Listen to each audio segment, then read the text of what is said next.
IGNOU micro എക്കണോമിക്സിലെ ഓണേഴ്സിന്റെ 2022 question paper solve ചെയ്യായിരുന്നു.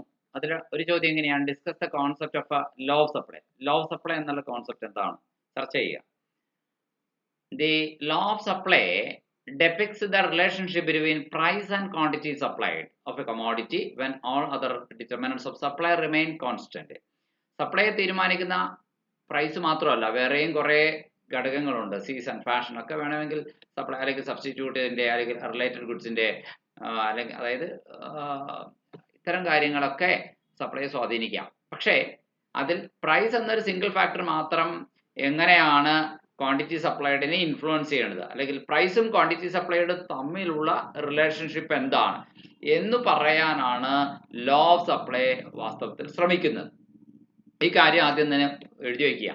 എന്നിട്ട് the law of supply states that as the price of a good or service increases, ഒരു ചരക്കിന്റെ അല്ലെങ്കിൽ ഒരു സേവനത്തിന്റെ സപ്ലൈ അത് കൂടുന്നത് എപ്പോഴാണ്, the quantity supplied also increases. അങ്ങനെ കൂടുന്ന സമയത്ത് വില കൂടുമ്പോൾ, അതിന് കൂടുതൽ വില മാർക്കറ്റിൽ ലഭിക്കുന്നു, ഒരു ഗുഡ്സിന്, ഒരു സർവീസിന് കൂടുതൽ വില മാർക്കറ്റിൽ ലഭിക്കുന്നു എന്നുള്ള സമയത്ത് കൂടുതൽ അളവിൽ ആ ഗുഡ്സ് അല്ലെങ്കിൽ ആ സർവീസ് മാർക്കറ്റിൽ സപ്ലൈ ചെയ്യാൻ അത് പ്രൊഡ്യൂസ് ചെയ്യുന്ന പ്രൊഡ്യൂസർ റെഡിയാവും. അതിനെ പറയുന്ന നിയമം, അതായത് മറ്റു കാര്യങ്ങളിൽ മാറ്റമില്ലാതിരിക്കുമ്പോഴാണ്. ഈ എക്കണോമിക്സിലെ ഏത് നിയമം പറയുമ്പോഴും ഈ സെട്രിസ് പാരിബസ് അഥവാ മറ്റു കാര്യങ്ങളിൽ മാറ്റമില്ലാതിരിക്കുമ്പോൾ മാത്രമാണ് ഈ നിയമം ശരിയാവുക എന്ന് പറയുന്ന ഒരു മുൻ ജാമ്യം എടുക്കാറുണ്ട്. അതാണ് സെട്രിസ് പാരിബസ് എന്ന് ഇവിടെയും പറഞ്ഞിരിക്കുന്നത്.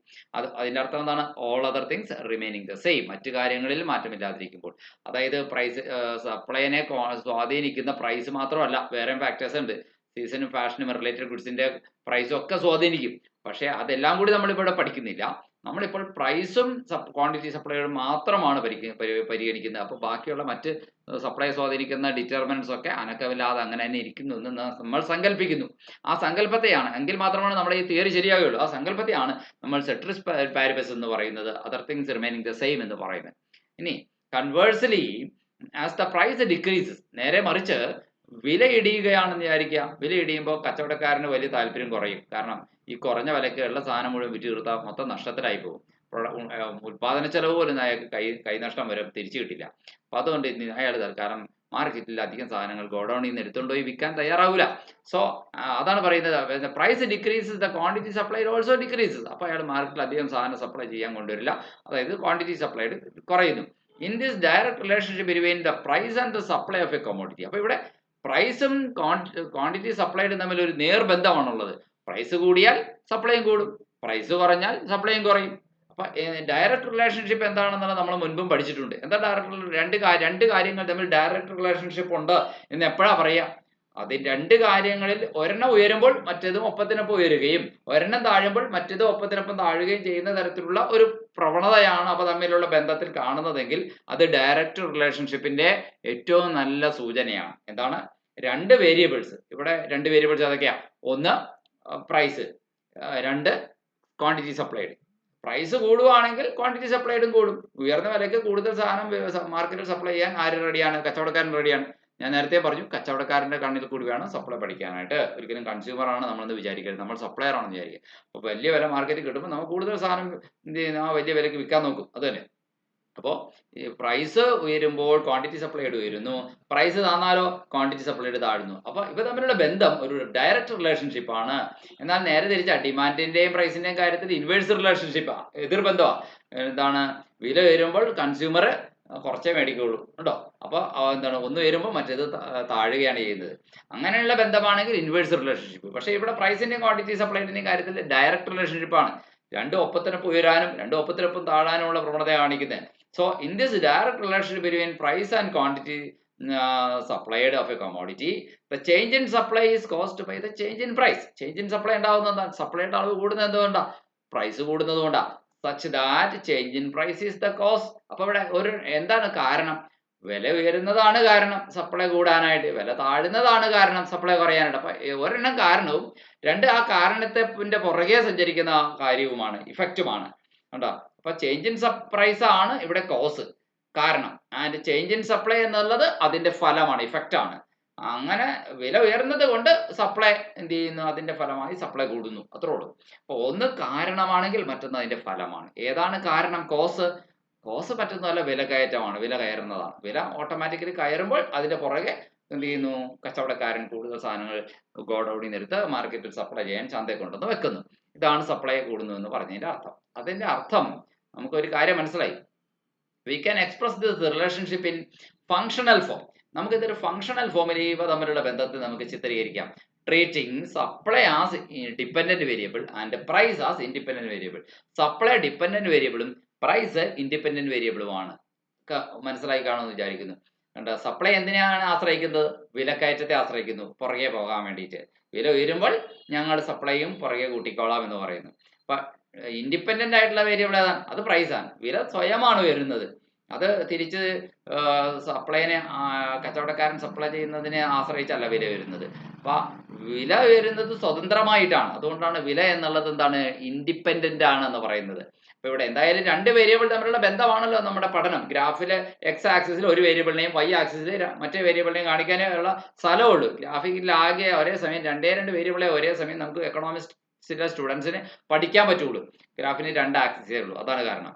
പക്ഷേ സപ്ലൈനെ സ്വാധീനിക്കുന്നത് ഈ പ്രൈസ് എന്ന സിംഗിൾ ഫാക്ടർ ആണോ? അല്ല, ഒരുപാട് ഫാക്ടേഴ്സ് ഉണ്ട്. സീസണും ഫാഷനും റിലേറ്റഡ് ഗുഡ്സിന്റെ വിലയൊക്കെ സ്വാധീനം. പക്ഷെ എല്ലാം കൂടി ഒരുമിച്ച് പഠിക്കാൻ പറ്റുമോ? ഇല്ല. കാരണം നമുക്ക് ഗ്രാഫ് വരച്ച് പഠിക്കാൻ നമുക്ക് ഗ്രാഫിന് രണ്ട് ആക്സിസേ ഉള്ളൂ. അപ്പോൾ ഒരു ആക്സിസിൽ എക്സ് ആക്സിസിൽ നമ്മൾ ക്വാണ്ടിറ്റി സപ്ലൈഡ് വരച്ചാൽ വൈ ആക്സിസിൽ നമുക്ക് പ്രൈസ് വരയ്ക്കാം. അതല്ലാതെ വേറെ ഒരു കാര്യവും വരയ്ക്കാൻ വേറെ വഴിയില്ല.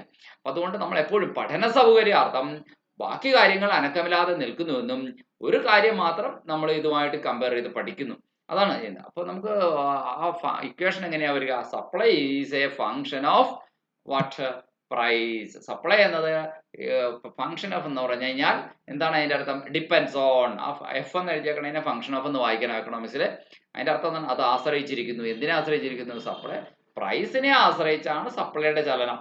കണ്ടോ? അപ്പൊ പ്രൈസ് എന്നത് ഇൻഡിപെൻഡന്റ് വേരിയബിളും സപ്ലൈ എന്നുള്ളത് അതിനെ ആശ്രയിച്ചിരിക്കുന്ന ഡിപ്പെൻഡന്റ് വേരിയബിളുമാണെന്ന് നേരത്തെ പറഞ്ഞത് ഇതിനെ ഫംഗ്ഷൻ ഇക്വേഷൻ ആയിട്ട് ഇങ്ങനെയാണ് അവതരിപ്പിക്കേണ്ടത്.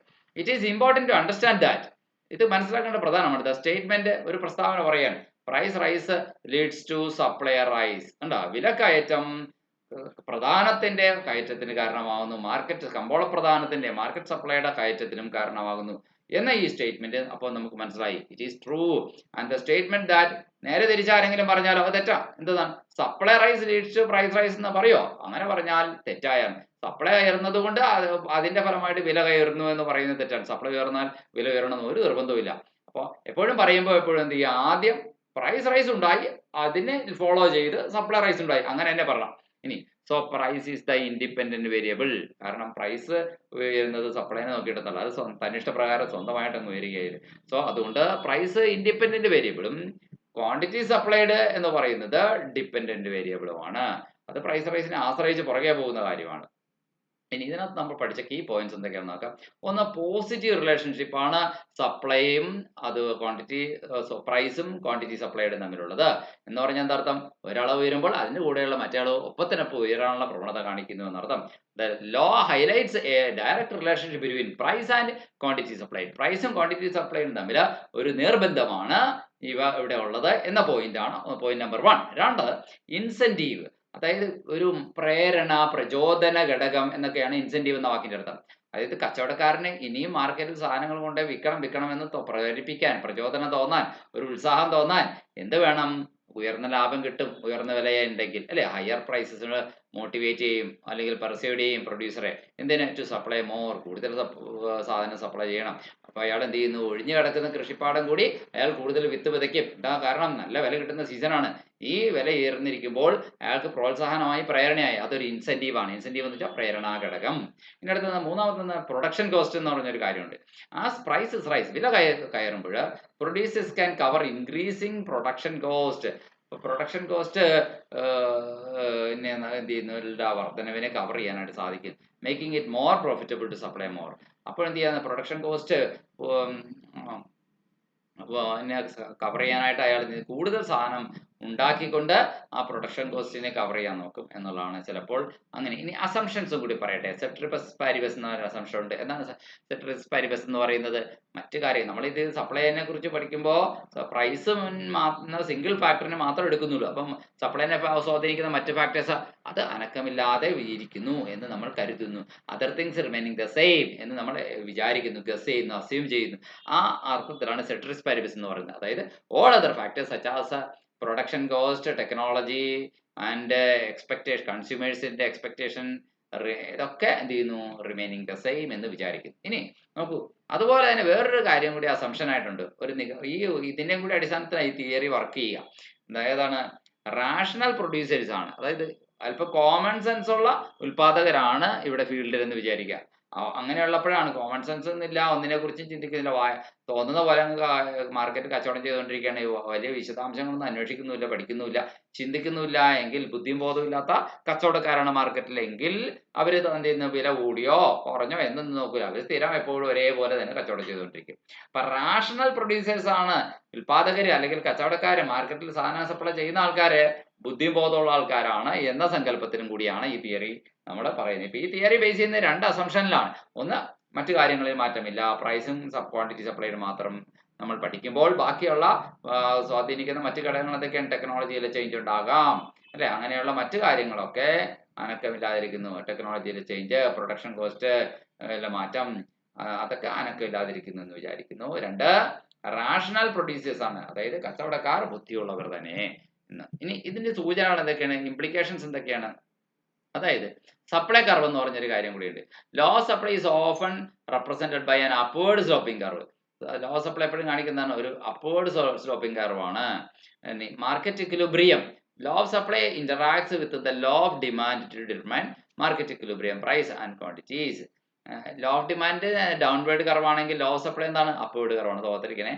ഇനി law of supply helps us to understand how producers respond to changes in market prices. Market പ്രൈസിൽ ചേഞ്ചസ് ഉണ്ടാകുമ്പോൾ അതിനോട് എങ്ങനെയാണ് പ്രൊഡ്യൂസേഴ്സ് റെസ്പോണ്ട് ചെയ്യുന്നത് എന്ന് മനസ്സിലാക്കാൻ ലോ ഓഫ് സപ്ലൈ നമ്മൾ ഉപകരിക്കും. And how it affects the overall supply of goods and services. ഗുഡ്സിന്റെയും സർവീസസിന്റെയും ആകമാന സപ്ലൈയെ അതെങ്ങനെ ബാധിക്കുന്നു എന്നും നമുക്ക് മനസ്സിലാക്കി തരുന്നു. അപ്പൊ എന്തായാലും supply curve left to right downward curve അല്ല, പകരം അപ്വേർഡ് കർവാണ്. ഡിമാൻഡ് കർവ് നമ്മൾ പഠിച്ചപ്പോൾ എത്രയാണ്? അത് അപ്വേർഡ് കർവാണ് എന്ന് പഠിച്ചിരുന്നു. ഇത് കണ്ടോ, ഇത് ഡിമാൻഡ് കർവാണ്. പക്ഷെ സപ്ലൈ കർവ് അങ്ങനെയല്ല. സപ്ലൈ കർവ് എങ്ങനെയാണ്? അത് ഇവിടെ നിന്ന് എങ്ങോട്ടാണ്? അതാ ഇങ്ങനെ അങ്ങോട്ട് അപ്വേർഡ് ആയിട്ടാണ് സപ്ലൈ കർവ് വരുള്ളൂ.